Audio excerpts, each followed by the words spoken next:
今天来小姐姐家里选几只法国斗牛犬，他们家装修还是不错的。我们来看一下，狗是在客厅养的，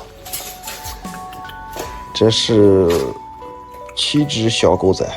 小姐姐说他们家这只法斗一窝生了8只，看一下，已经被别人拿走1只了，目前还剩7只。马上给客户开视频选一下，我们来看一下这一只奶油色的，品相也不错，尾巴属于内罗斯，看一下，特别胖。再来看一下这一只，属于奶白色，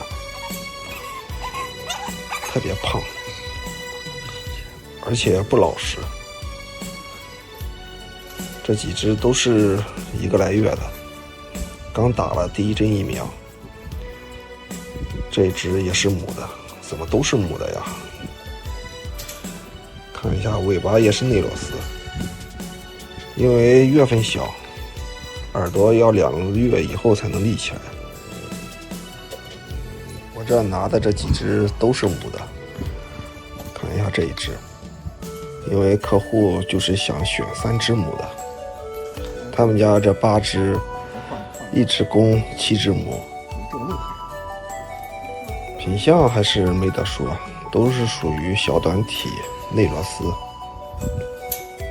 特别这一只也挺好看，奶黄色。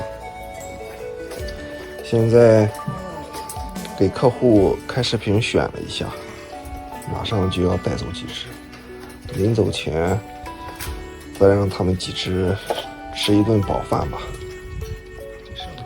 给他喂的都是鸡胸肉加蛋黄，还有狗粮。小家伙吃饭都要分开吃，因为狗太多了容易打架。这4只吃完，然后那3只再放进来吃。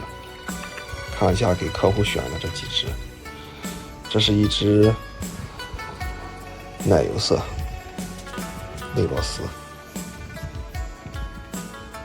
选的这2只都是母的，看一下这一只也是母的，属于奶白色，也是内罗斯，品相也不错。法斗吃饭特别香，看一下，每次吃饭跟打仗似的，身上藏的都是饭食和残渣。这是狗妈妈，看着现在都已经吃饱喝足了，都想出来玩，不想在笼子里关着。马上就要带走2只了，让小家伙和狗妈妈再做一下最后的告别吧。这小家伙一个个吃得多胖。今天就聊到这里了，马上要带走去发货了。